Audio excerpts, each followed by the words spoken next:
Welcome to the program, everyone. Support comes from ZBiotics. Now, let me be honest with you. After a night with a couple of drinks, I don't bounce back the next day the way that I used to. I used to think I had a choice. I had to choose, right? Either have a great night or a great day. Well, that changed when I found ZBiotics pre-alcohol.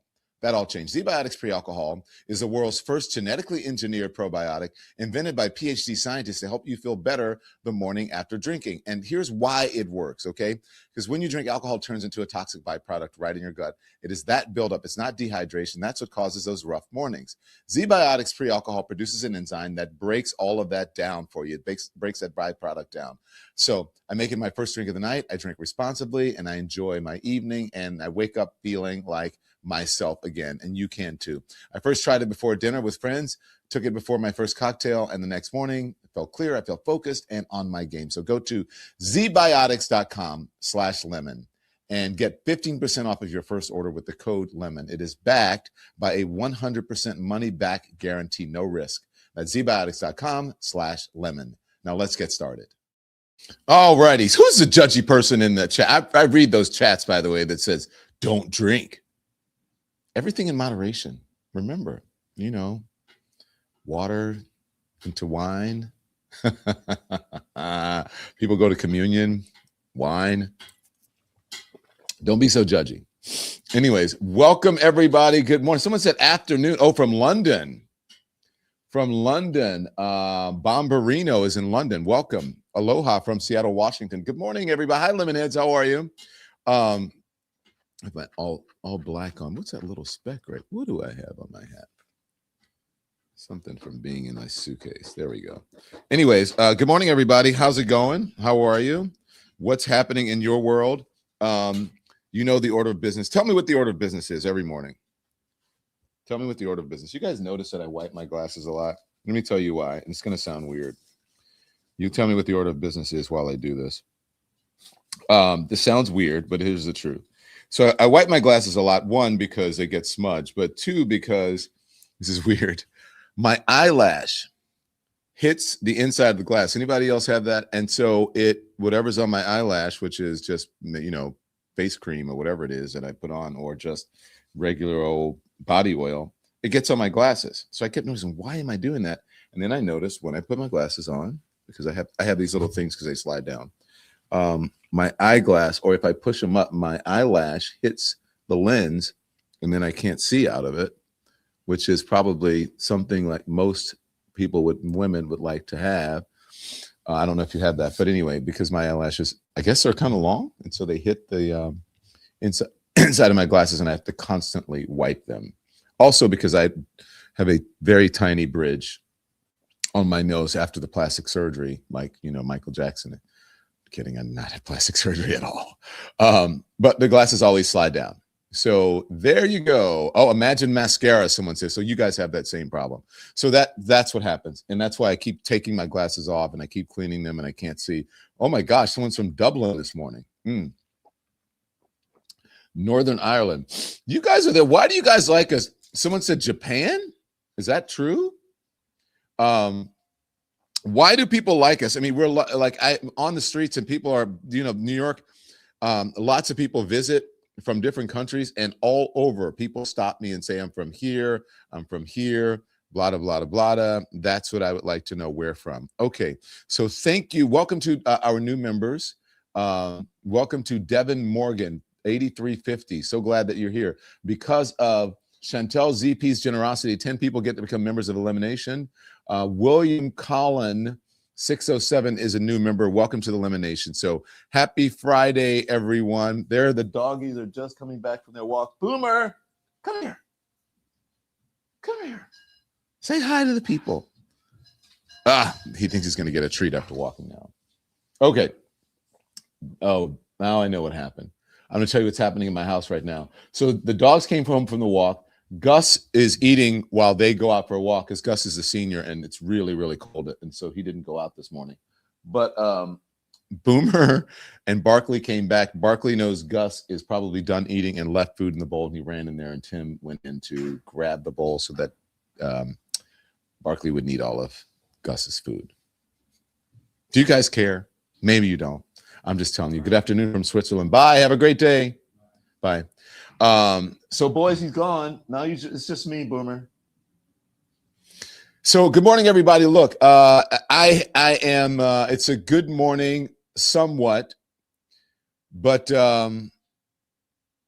not good for the people in Minnesota, not good for many people in our country who are being rounded up, roughed up, and detained.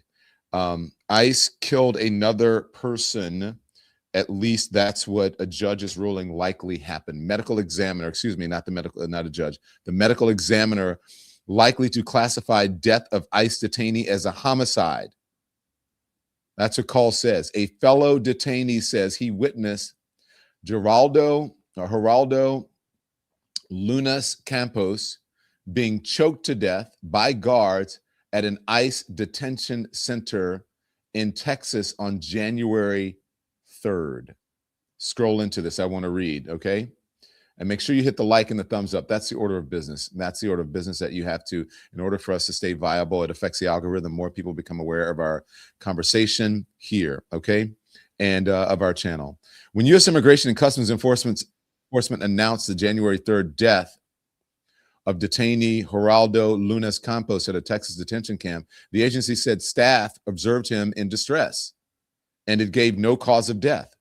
An employee of El Paso County's Office of the Medical Examiner told Lunas Campos' daughter this week that, subject to result of toxicology report, the office is likely to classify the death as a homicide, according to a recording of the conversation. In the recording, which the daughter shared with the Washington Post, the employee said that a doctor there is listing the preliminary cause of death as asphyxia due to neck and chest compression, which means Lunas Campos did not get enough oxygen because of pressure on his neck and chest. Pending the result of a toxicology report, the staffer said on the recording, "Our doctor is believing that we're going to be listing the matter of death as homicide." And that's where we are. He's a 55-year-old Cuban immigrant. He died following a struggle with detention staff. That's according to an eyewitness account of an internal ICE document reviewed by the Post. A representative from the medical examiner declined to comment on the recording or share any findings about the man's death with the Post, saying that information can only be shared with family members. This is outrageous. This is outrageous. And this is what, that's why I said, I can't believe anything from the Department of Homeland Security. I'm sorry. They have no credibility. They have no credibility. They say one thing, the video shows another. They say one thing, the evidence shows another. They say one thing, the reports show another. And they just stand there and lie and lie and lie. And I'm sick of it. And you should be sick of it. In an email Thursday evening, Tricia McLaughlin, the Assistant Secretary for the Department of Homeland Security, said that Lunas Campos died after attempting to take his own life. Now, I don't know a medical examiner if someone would say, if someone died and there's evidence of them taking their own life, that they would say it's a homicide. They would say it's another side, but that's another, but it's not homicide. It would be suicide. It's unbelievable. They said, this is a quote from them, Campos violently resisted the security staff and continued to attempt to take his life, McLaughlin said. During the ensuing struggle, Campos stopped breathing and lost consciousness. Medical staff was immediately called and responded. After repeated attempts to resuscitate him, EMTs declared him deceased on the scene. McLaughlin declined to provide additional documentation, calling the matter an active investigation.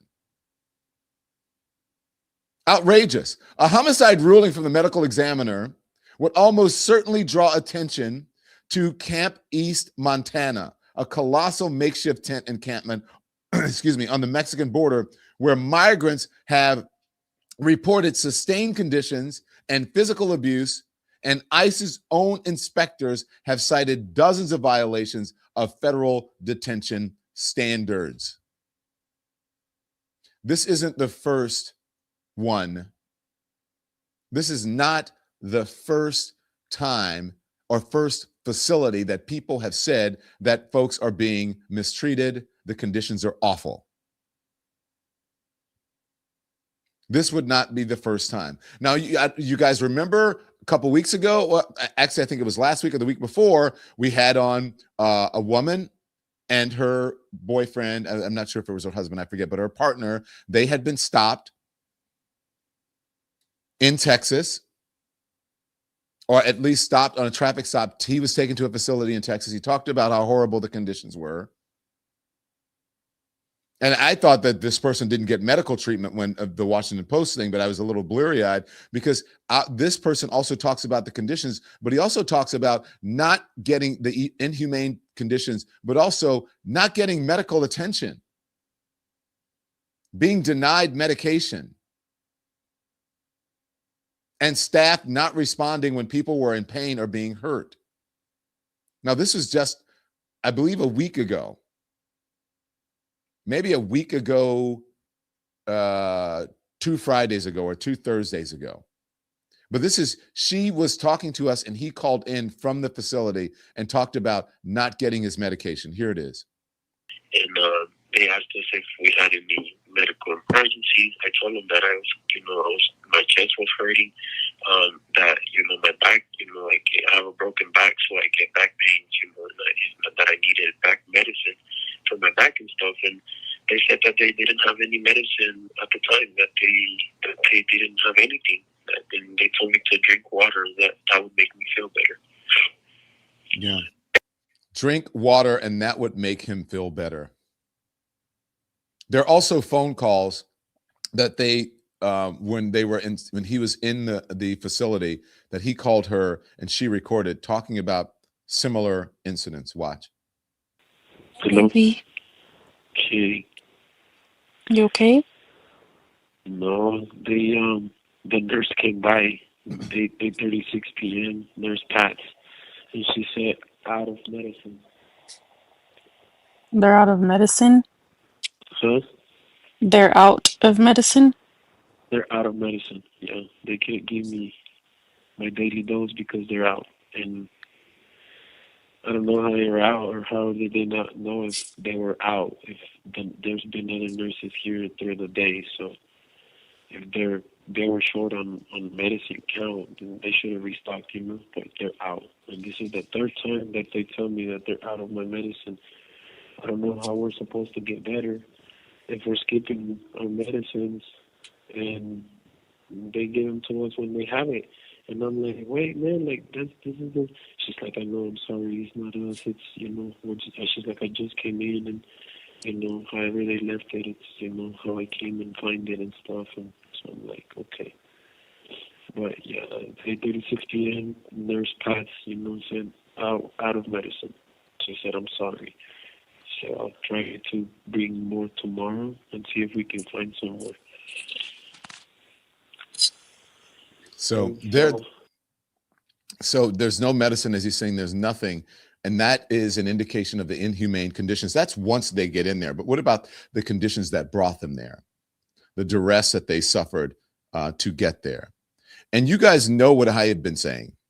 I have been on a mission about what are the local folks doing there.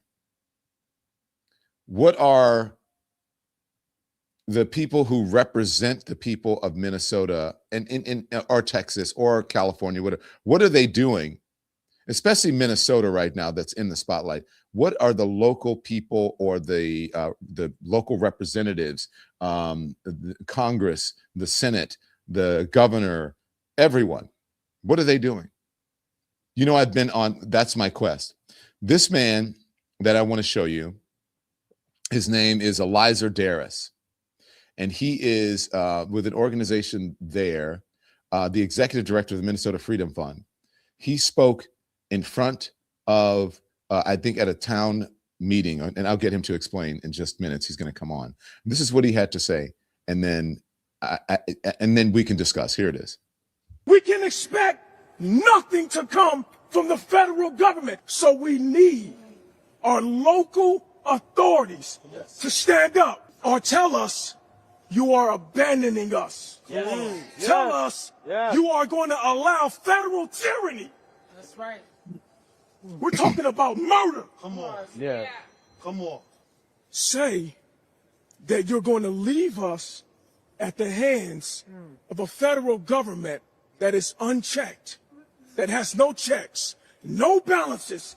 Tell us that you're going to allow them to murder us and do nothing. That's right. Then we can make a decision That's right. of who we need in those seats to protect and defend us. So what does that leave? It leaves the state. I'm here today to call upon our local officials to stand up. Say stand up. Stand up. And do something. And do something. Stand up. Stand up. And do something. And do something. Why did we send you here? Yes. If the county attorney won't prosecute, if the attorney general won't prosecute, if the governor won't order an investigation, if the sheriff won't conduct an investigation, if the police chief won't conduct an investigation, and then if the BCA this morning will release a statement and say the feds told us to stay out of it, and then they say, okay, Wow. we'll stay out of it. When have they ever done that? We locally have the authority to investigate. Yes. We expect this county attorney in this county, right here in Minneapolis, to bring charges. Yeah. We expect this attorney general office to support any investigative needs, any charges that may be brought. The support coming from the top is what we need, because we will get justice nowhere else. That's right. They've already said it. They've already expressed it. We should not expect it. Someone said in the comments, who is this hero? I'm going to introduce you to him right now. His name is Eliezer Darris. He's the executive director of the Minnesota Freedom Fund, and he joins us now live. Mr. Darris, thank you so much. I know that you're very busy. Good morning to you. You are actually at a meeting with representatives from the state of Minnesota. Tell us what you're doing, and then we'll talk about that speech. So what's going on right now where you are? Well, good morning, and thank you for bringing me onto your show. I apologize for my background. I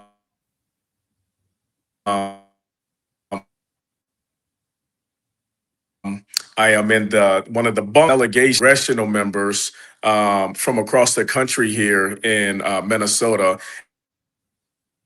And Mr. Darris, you're in a place that has very shaky Wi-Fi. I don't know if you can get to a place that has better Wi-Fi, but your connectivity. give me is one not moment. great. Yep. Yeah, So give anyway, me one he's at- moment. That's okay. He's at this meeting now. That's what happens. And let us know when he's ready. It's a little clearer. But anyways, that's Eliezer Darris, and we'll get his audio and we'll get the video and we'll get it on. But anyway, he's at a meeting now, and I think it's a meeting that was called by Representatives Ilhan Omar and Pramila Jayapal, and they're trying to work something out. In the meantime, as we are waiting on Mr. Darris, if you'll give us 2 minutes, I think it's a perfect. There he is. Is he there now? I think this is better. There you go, Mr. Darris. Thank you. Yeah. Sorry about that. That's okay. Yep. So I'm inside of our state Senate building. We have a delegation of nearly 30 U.S. representatives here. This is unprecedented. I don't think this has ever happened in our state's history. We also have several senators who are also here. So it's a combined formal meeting that they're having in which they're taking testimony. It appears as though our attorney general is testifying. The mayor of Minneapolis, the mayor of St. Paul are also testifying. And some of us community advocates. I'm not testifying, but the executive director of CARE Minnesota, he's going to be one of the testifiers. So this hearing is happening right now. I'll be honest, the opening speeches by the representatives that are chairing it was exceedingly powerful. I'm appreciative of this delegation coming into town. Representative Crockett is here. I'm a fan of hers. I think that she has a strong voice. And lots of members from the Congressional Black Caucus and others are here. And so that meeting is happening right now. I just learned about it last night, and I was fortunate to get an invite. So that's what's happening right now, and hopefully they're sending a strong message to our local leadership and to leadership nationally about the state of threat that we are in, and what really needs to be done and what needs to be said and what leadership looks like. So that's what's happening right now. So this is really, is this a strategy meeting, or to how to stop ICE, how to put a halt to this? What would you call this? So you and I spoke very briefly this morning, and you gave me a heads up that the meeting might start a little later than what I thought, and that was true. So the meeting literally has just gotten underway. There's been a handful of opening statements, and that's it. So I'm not quite sure exactly what it is. They've kept it really close to their chest. I think that they are going to take testimony from the witnesses that are at the dais now, and I'm not sure what some of the other expected outcomes are. But what I am just happy that they have come into town. It's nearly 30 of them, so this is really significant. So I'm glad that they've come to town, and that they've been able to help to bring more national focus and representation and leadership in what I am experiencing as a vacuum of leadership. I'm hearing a lot of talking points, but a lot of the follow-up and a lot of the more actionable steps we unfortunately aren't getting here in Minnesota. And so I look at this as being really significant, and it has just gotten underway, quite frankly. Well, someone in the thing, you talked about officials and what they're doing. I know that Amy Klobuchar wants to be governor. Someone in the chat said, "Where's Amy Klobuchar? Is she at this meeting? Do you know?" She's there. So she's one of the so there's several senators that are there, and about 25 U.S. representatives are there. So they're there. This is a big meeting. Then it's a huge meeting.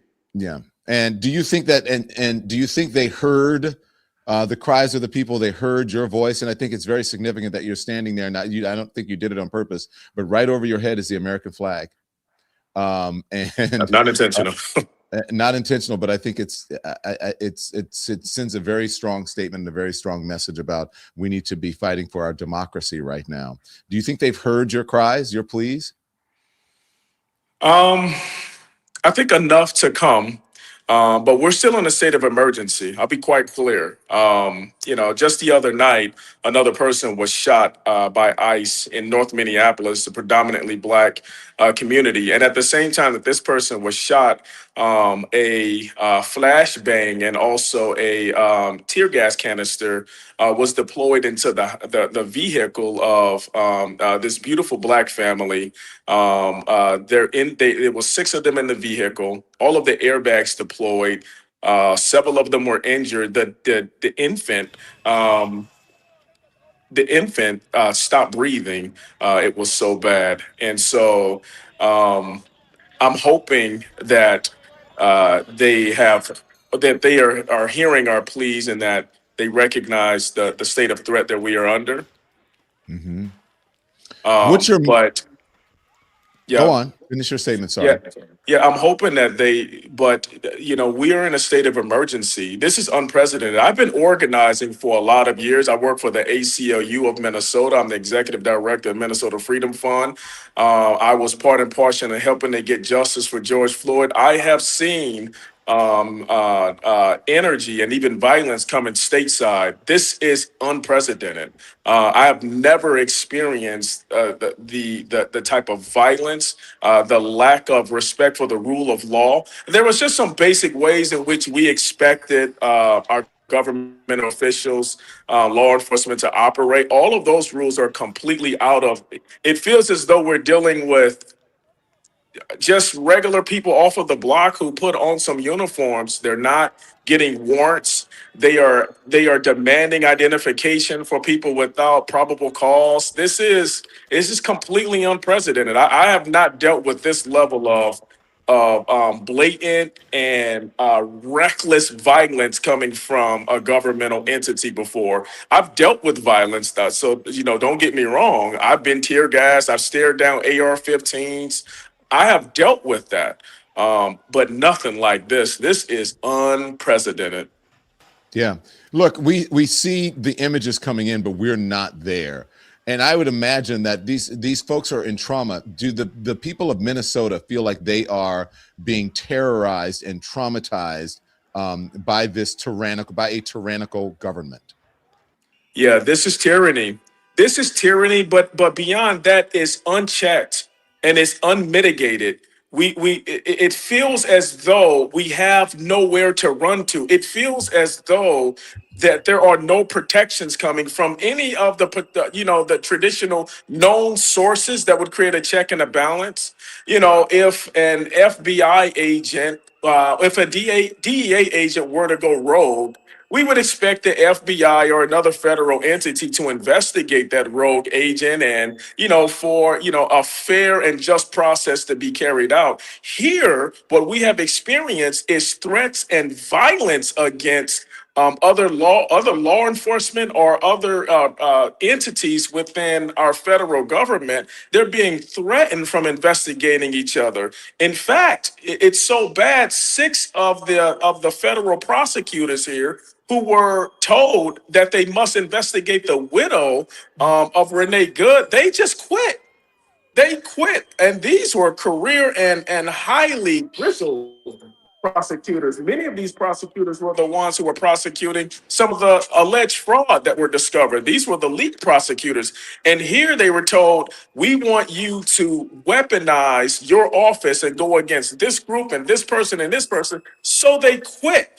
The our law enforcement are they're not, there's no interventions. It seems like the federal agents don't have training in the deployment and the use of their munitions. The aggression, the anger, the way that they communicate. Typically protesters would say whatever they felt they wanted to say with their First Amendment rights to law enforcement personnel. And traditionally, you would see the law enforcement officers just kind of stand there, listen to what they had to say as they're exercising their First Amendment rights, and say nothing in return. They would just be highly disciplined.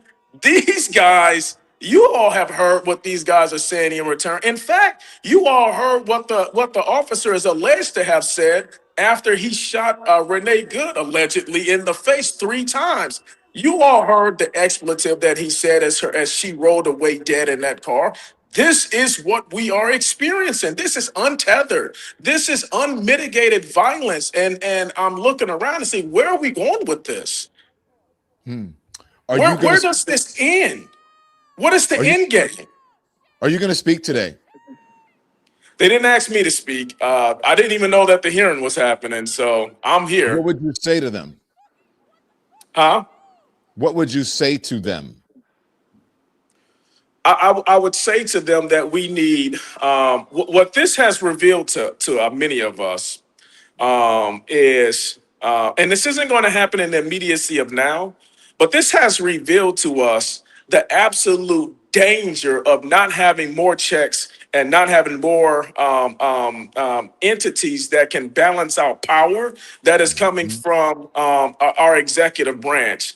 I never knew that the Insurrection Act, the language of it is exceedingly broad. It gives a president the ability to make his or her own determination of whether or not they believe an insurrection is happening. And there have been some courts that have reviewed some of the decisions to use the Insurrection Act, but quite frankly, according to the direct letter of the law, it doesn't seem as though they have a lot of authority there. I'm seeing the way that ICE has just like quadrupled in size to the effect that it would be in the top 15 funded militaries if it was an actual military itself. What is this? Where are, and then, we're seeing the supremacy clause be used in such a way that it is almost creating an absolute immunity here, with federal actions, even if they rise to the level of a homicide. And so I would expect Congress in general to look at the power and the role of our executive branch, our executive government, including the commander in chief, and see whether or not there is outsized power that needs to have more checks and that needs to have more balances. It is too late now. There's nothing we can do now, but I would expect that body up there to take serious their powers of governance and look to see where and how can we create more limits. We have a president who is making determinations of whether or not he can singularly declare war on other nations. And so, I want that body up there within the scope and the power that they have to really review the role and the power of this executive branch and the commander in chief and see where there needs to be more limits and safeguards for us. I don't think any of us ever imagined that we would be in a place like we are in right now. What you all are witnessing right now, that video is ICE agents breaking into the home of a black family without a warrant. And they took this man into custody. He's been in custody for over a week. Now, yesterday, a judge ruled that this break-in right here that you all are seeing was unconstitutional. I mean, they're just running in our homes, untethered. I mean, violently. You all see the weaponry that they're using. They bust in. They tore the house up. They dragged the man out, and a judge has just ruled yesterday that they have until, I believe, 11 a.m. today to release that man. Thank He's God. still in custody and still in custody, as you just mentioned. It's He's still in outrageous. custody. They're supposed to now. I'm hoping that they would respect the rule of law. The judge has ruled that this break-in right here that you all are witnessing was unconstitutional. You all did not have the right to enter into that home. You all did not have the right to take that man out of that home and take him into custody. And you all must release him today. That is what the judge ruled, and we will see if they release him. I've got to ask you, we see these reports that are coming from the Department of Homeland Security about they're saying these officers, or whatever you want to call them, agents, they are being attacked. They are being attacked. And when I look at the video, I don't see any agents being attacked. And when I look at the video of what happened to Miss Good, sadly, I don't see the agent standing in front of a car. I see the agent shooting her from the side of the car. Is there any credibility? I don't think there's any credibility from Department of Homeland Security. I'll just say that. I don't want to put words in your mouth, but I don't believe anything that they say. Yeah, I mean, it's very clear. Do you believe what they say? I don't believe. I mean, I have eyes. We all have eyes. Here in Minnesota, officers cannot place themselves into a situation in which they're now in jeopardy and they must use force, right? So they cannot do that. We also have state laws that dictate that you cannot shoot into a moving vehicle.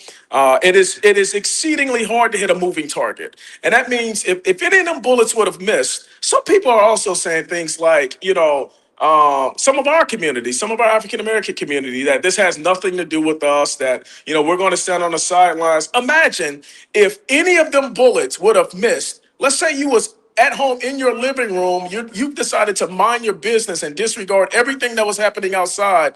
That bullet from that federal officer could have missed her head. Well, all of them went into her head, and could have come into your living room and have taken your life. Just the absolute disregard of our state laws. Our state law says you cannot shoot into a moving vehicle. And he shot multiple rounds into a moving vehicle, even a kill shot off to the side of the vehicle. Once in Minnesota, we also have a state law that says every single decision of use of force must be justified. And that means each of those shots are going to be reviewed on their own to see if each shot can be justified, even if they try to make an argument that the first shot is seemingly justified. The second and the third, and I'm hearing that there was potentially a fourth shot, but 3 shots certainly went into her face.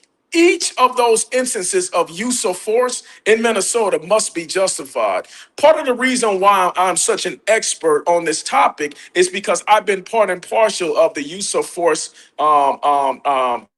movement and helping to restructure and create more accountability in the use of force here in Minnesota. In fact, Governor Walsh several years ago had me be part of a commission in which we were trying to reduce deadly police encounters. It was chaired by Attorney General Keith Ellison and also by the Commissioner of Public Safety. And we came out with a number of reforms, including limiting the usage of force. This shoot right here was not justified in any way, any shape, or any form, in my opinion. And certainly those side shots were illicit and illegal, and this person needs to be arrested. This person needs to be prosecuted. This has to happen. Unfortunately, the federal government has made a determination that they're not going to cooperate with any of our law enforcement, not the local municipality, which is MPD, not the county, which is the Hennepin County Sheriffs,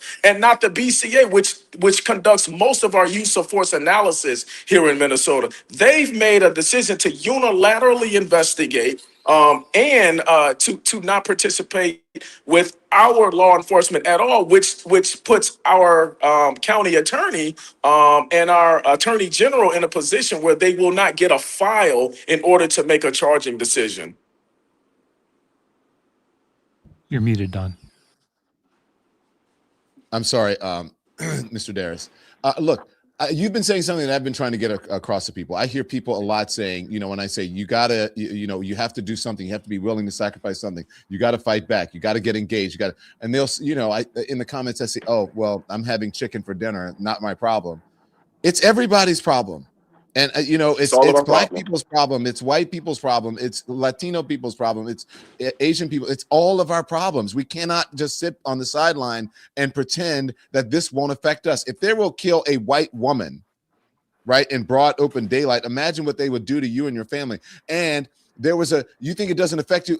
I want to show this, okay, Mr. Darris. This is the Black family with the baby who stopped breathing that he mentioned just moments ago. Roll it, Andy. We're learning more about another dangerous incident involving ICE. A family says 3 of their children, including a 6-month-old, were hospitalized after agents reportedly fired tear gas at their vehicle.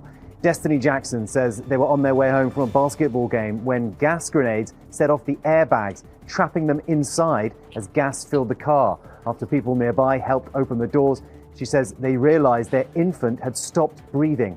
Destiny says she had to perform CPR to revive her own child. Me getting my baby, having to get my baby like mouth to mouth. I thought I was dying, honestly. And the way I felt, I could imagine how my kids felt because I'm a full-blown grown adult. I just knew that it was even worse for them. And late Thursday night, a federal judge in Minnesota ordered the release of a Liberian man 4 days after heavily armed agents were seen using a battering ram to enter his home. The judge said in his ruling that his Fourth Amendment rights against unlawful search and seizure were violated. Garrison Gibson was in his home with his wife and 9-year-old daughter when he was arrested. He's being held at an immigration center, according to the Associated Press. And you mentioned both of those stories, Mr. Darris. And this is talk to me about not getting involved, and also what do you think is behind this? What is the ultimate goal of the Trump administration by doing this? But first, about involvement and people saying, I'm not part of this, I'm out.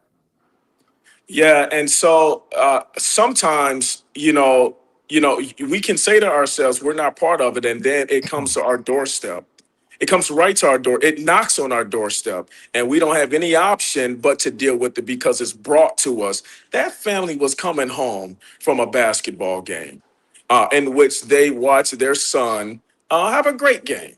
And, they went home or tried to go home, and, just so happened that some of the streets were cut off. They thought that was weird. And so, they took other streets, and then they found themselves trapped between people protesting some of the ICE enforcement and ICE officers themselves, who then begin releasing munitions. I mean, as you all could see, how blindly they probably, because several munitions actually hit, a flashbang and also tear gas actually hit the vehicle, it was likely targeted, which meant that whoever, and I'm just assuming it was targeted, different munitions hit it, you know, which means that they didn't take the time to really look to see who's actually occupying that, right? And so that family, probably thought they had nothing at all to do. I don't know the family, but they probably thought themselves they had nothing. They were just trying to go home, and then this was brought to their doorstep, to the tune where they almost lost their 6-month-old. My daughter is due to be born tomorrow. I can't imagine it. I just can't imagine having to resuscitate my own baby because they decided to throw a tear gas canister into my vehicle. This is the level of untethered, unrestrained, violent energy that we are under. We're telling these guys, hey, you have to have a warrant in order to come into this building. No, I don't.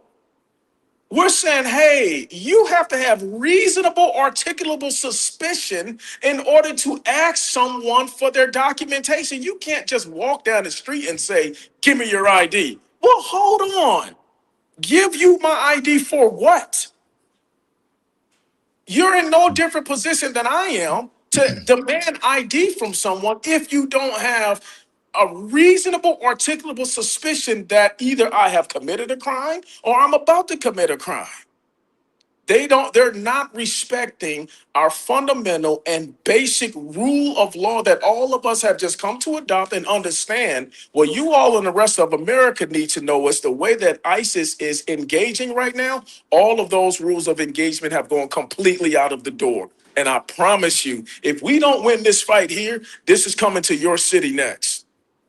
Tell it. This is a test case. They are trying to figure out what their limitations are and what they can do and what they can get accomplished. True that. So what do you think the ultimate goal is here? I hate to speculate, but clearly there is an attempt to bring up enough energy and enough noise that, we are either scaring people away from participating in our process. This includes voting, right? This includes engagement. So we're either scaring people away from participating in our democratic processes, or in a worst case scenario, and again, this is conspiratorial, in a worst case scenario, really impacting the upcoming elections this November. And by really impacting, I don't know to what level. Give me one moment.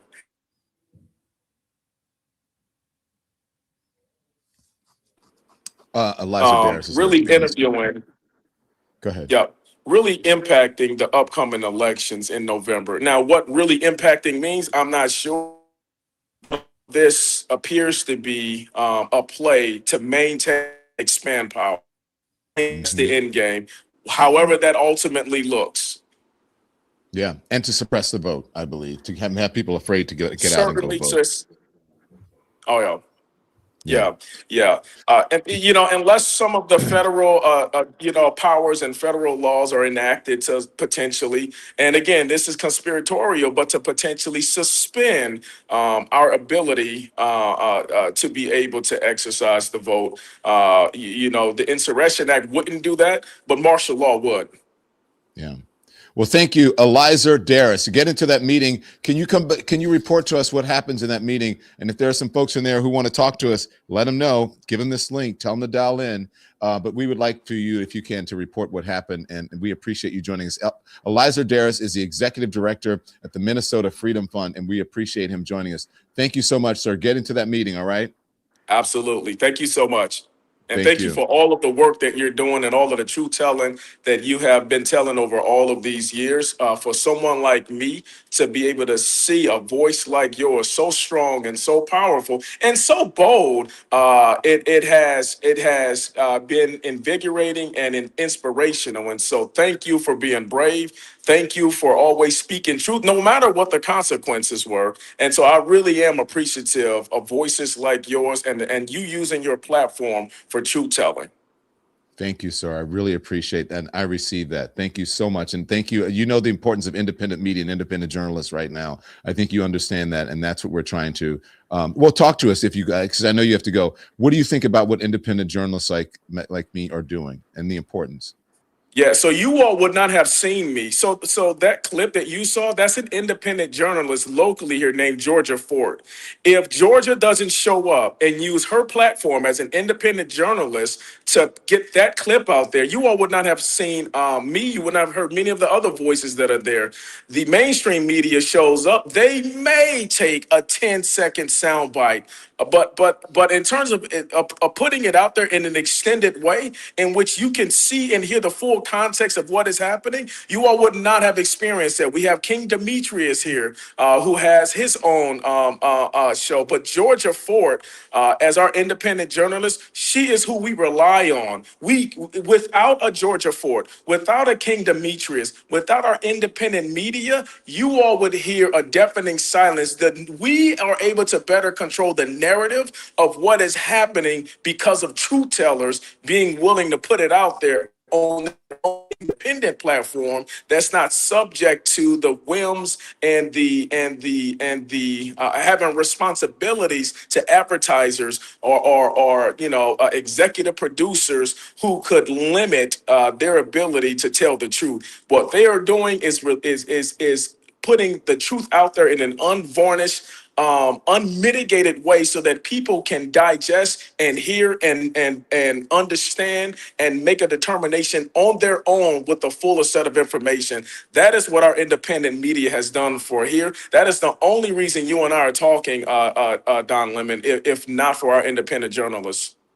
Thank you very much for that. I really appreciate it. And that's why we need the support as independent journalists. We need you guys to support us, to follow us. And we thank you, Eliza Darris, head of the Minnesota Freedom Fund. Thank you so much. Appreciate it. Thank you. All right. Thank you so much. Holler back. Let us know what's up. Okay. So there you go. So become a member. Thank you to all of our new members. Thank you for those who have. Maureen, again. Thank you, Maureen. Because of Maureen's generosity, 10 people get to become members of Elimination. Also, welcome to Iman 1961. Welcome to the Elimination. Thank you for your support. Projecting tear gas into a vehicle with a family. When does it stop? Says 1094 DW. Thank you. Yes. When does it stop? That's what we're trying. And welcome to the Elimination, Tamala, Ayanka as well. We appreciate all of your support. Are we great yet? Asking for 21.1 million friends, 92%. Yeah. Thank you very much, Yanni Boo Boo 22. If you know, you know. If you know, you know. That's what IYKYK means. So appreciate that. Let's see. One more. We'll get another one in here. This is Dust and Dissent. Thank you for your generosity. We appreciate it. Also, notice what's missing in these clips. No so-called liberal lunatics waving ARs. This side shows up and with voices, not weapons. Words, not threats. Pens beat swords every time. Keep it going. Elimination. Thank you. In Need Coffee Jupiter, or I Need Coffee Jupiter. Thank you so much. And thank you for your very generous support and supporting independent media. We really appreciate it. And to everyone who is supporting us. So we have much more to talk about, but first I need to get a word in from our sponsors. Back in a moment. Support for the show comes from Lean. We've all seen those fad diets, a juice cleanses, a cabbage soup. You lose a few pounds and then you gain it right back. And usually you gain a little bit more, a lot more. By the time most people hit 60, they have lost and regained hundreds of pounds over their lifetime. What I didn't realize is just how damaging that cycle can be. Doctors call it weight cycling. Nearly half of Americans do it. You lose 10 pounds, you gain it back. plus a couple more, it's exhausting, it's frustrating, and it's hard on your body. That's why Lean caught my attention. It's a non-prescription oral supplement created by doctors. It's not an injection, and the science is solid. It supports weight loss in 3 ways. It helps maintain healthy blood sugar. It helps control appetite and cravings, and it helps burn fat by converting it into energy, which helps keep the weight off. So if you want to lose weight at a healthy pace and keep it off, add Lean to your routine. Get 20% off when you use the code LEMON at takelean.com. That's takelean.com, and use the code LEMON, and you get 20% off. This episode of the Don Lemon Show is brought to you by Graza. You know I love to cook for friends, and lately what's taken my food to another level is Graza. Graza is my olive oil of choice. Fresh, high quality, extra virgin olive oil at an everyday price. I just love saying Graza. They pick, press, and bottle their olives all in the same season. You can see the harvest date because it's right on the bottle, and that matters. So they have 2 oils. I keep on hand. Sizzle is perfect for cooking, roasting, sauteing, everyday meals. Drizzle is a bold finishing oil, great on salads, bread, and yes, even ice cream. So I'm always hosting. So good olive oil is essential to me. You can taste the difference. And I love having both bottles on the counter. Right now, you're going to get 20% off of your first order when you go to graza.co and use the code LEMON. I recommend the duo, sizzle and drizzle together. That's graza.co and use the code LEMON. Thanks to our sponsors. Thank you to our sponsors. Okay. Andy, did we get our first break in? We did? Yeah, we did. So we got both of them in. Okay. Wow. There you go. You learn something new every day. Look, guys.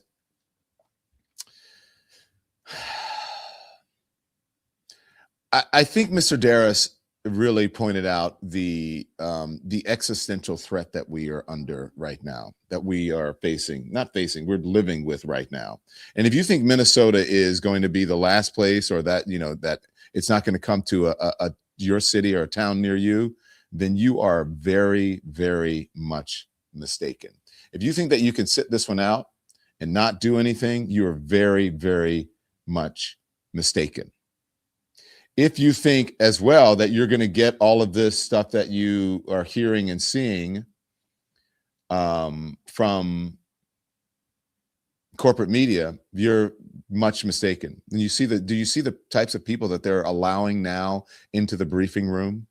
A right-wing conspiracy theorist, a woman who is fighting against trans rights in this country, and they treat them as if they are the mainstream folks. Those are the folks that they want to elevate. And then they treat all of the other reporters like crap. You're not going to get it. So you need to support us, please. Thank you. And we appreciate that. But you got to get involved. You've got to do something. You just can't sit and stand by and think that this is going to go away, or that this will be rectified or taken care of come November of 2026. If this isn't taken care of now, there will be no election in November of 2026. As you heard Eliza Darris say, perhaps they'll come out with a way to postpone the election because of some sort of national emergency, because there are people in the streets and they're fighting back against agents and all of that. They're going to try everything to get you not to be able to vote, because they want to take over and they want to stay in power. They want to stay in power. And as someone just said in the comments, call your representatives if nothing else. I can't tell you what to do to go put your body on the line. I can't tell you to do that. But I think that we're at a point now where we have to consider that. There's a point where we have to go back to the civil rights mode and beyond. I mean, look, what worked then may not work now, but I think there is a good blueprint for it. I think there is a good blueprint for it. And so this is why, if you are a liberal, you're an ally, whatever it is that you are, when people say, look, we need to get the Voting Rights Act, the John Lewis Voting Rights Act, that needs to be fixed and into law and codified, all of that. when they say we need to do the same thing with a woman's right to choose. And people say, oh, that's not going to go back. You guys are paranoid. You have Trump derangement syndrome, all of these things. No, those things are urgent and important. And you cannot let someone say, because you want a decent living wage, that you want everyone to be treated fairly in this country, including immigrants, including undocumented people, they should have the right to due process. Just because you want healthcare that's affordable, that doesn't make you some crazy woke person. That makes you a human being. And they know that, and they know that most people want that, whether they're Democrats or Republicans. But if you're allowed to get that, then you understand, you come into your own power and you have autonomy. And they don't want that, because they want you to be reliant on their lies, and they want to stay in power, and they want to remain they want to get richer, or to remain billionaires, or to become trillionaires. That's the next thing. We're going to soon have our first trillionaire. And look at what the people who have the money, look at who they're looking out for. Look at what they're standing for. Are they firing people by the hundreds and thousands if they are in a position to do that? And so just because you want to treat people fairly, and you may be an atheist, right? But you want to treat people like human beings, when the evangelical Christian folks are out there saying, hunt them down, take them in, deport them. They don't realize that Jesus, Mary, and Joseph were immigrants, that they crossed borders. So don't think that you are some crazy woke lunatic because you are, just because you're not a rabid right-wing MAGA person, because they even say the same thing about conservatives or Republicans who have a heart and a mind. So just be aware that the very people that you are supporting, some of you may have supported in the past, those very people are not looking out for you, that your power is with the working class people. It's with the people who care about people. That's where your power is, not siding with some cult side that wants to be authoritarians and dictate everything about this country. That's not what we're about. We're about the freedom of religion. We're about the freedom of thought. We're about freedom of speech. We're about rights. That's what we're supposed to be about. That's what the Constitution says that we are supposed to be about. That's what this little book says that we're supposed to do. The Constitution. And the very first thing in the Constitution that I love to point out to people is that the executive is not the power in this country. The real power in this country is supposed to be at the first article of the Constitution. It says, all legislative powers herein granted shall be vested in a Congress of the United States, which shall consist of a Senate and House of Representatives. The House of Representatives shall be composed of members chosen every second year by the people of the several states, and the electors in each state shall have the qualifications requisite for electors of the most numerous branch of the state legislature. That is the first article of the Constitution, is that all powers in this government come through the Congress, not through the executive branch. The executive branch is not mentioned really until the second article of the Constitution, which means, what do they have in mind? That there would be a representative government, not a tyrannical leader that thinks that they are a monarch. The whole reason for this is because we don't want a monarch. We don't want one person in control. And the very first amendment of the Constitution does not mention the executive at all, nor does the second, nor does the third. The First Amendment, the first word in the First Amendment of the Constitution is Congress, which is an example of a representative government. Congress shall make no law respecting an establishment of religion or prohibiting the free exercise thereof or abridging the freedom of speech of the press, or the right of people to peaceably assemble. The right of the people peaceably to assemble, and to petition the government for a redress of grievance. Now, you want to know what the Second Amendment of the Constitution says? Because of that First Amendment, the Second Amendment of the Constitution talks about this, but everybody's afraid to talk about it, and this is the truth. A well-regulated militia being necessary to the security of a free state. The right of the people to keep and bear arms shall not be infringed. And then it goes on, if you want to know the longer interpretation of it, it talks about the people protecting themselves from a tyrannical government. Now, I'm just speaking the truth here. That is what the Constitution says. We're under a tyrannical government right now. Where is Congress, who has all things are flow through the Congress? And that's not happening. Where are you, Congress? And what about the Constitution?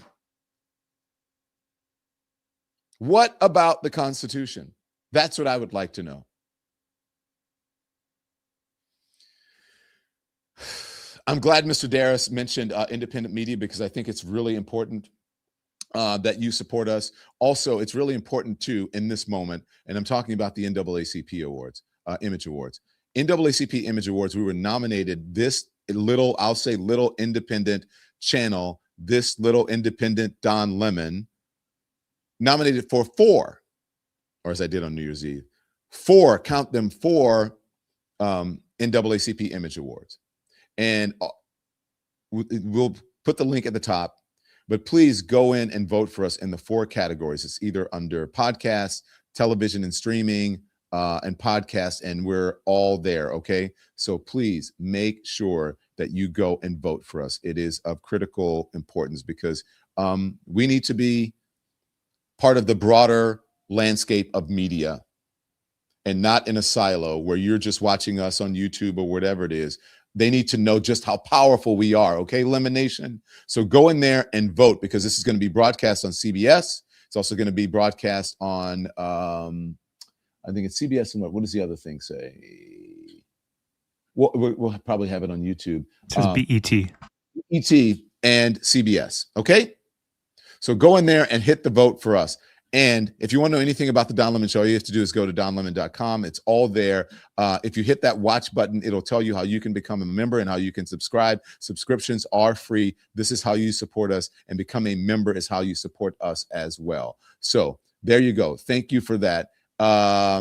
And if you go click back out real quick, you can go down to, and it'll tell you where to follow us, either on YouTube, on TikTok, on Instagram, on Substack. You can watch us live. If you click on the Twitch button, twitch.tv/Don Lemon, and there we go, live right there on Twitch. Go back out, Andy. You can subscribe there for free, or you can become a paid member. You go to Substack, and we are live on Substack as well. And some of you guys are watching us. There we go. Live on Substack. Some of you guys are watching us on TikTok, Instagram, and Facebook, and we appreciate that as well. Make sure you like and subscribe to all of those things. I just want to say to a couple of folks, thank you, Jamie Hall, for your support. One anti-fascist club versus one fascist club. Thank you for your support. Also, Jemiah Hall, atheists believe in people. Don't wait for Superman. Thank you for your support as well. And also, Harmel's World 19 for the super sticker. We appreciate it. Okay.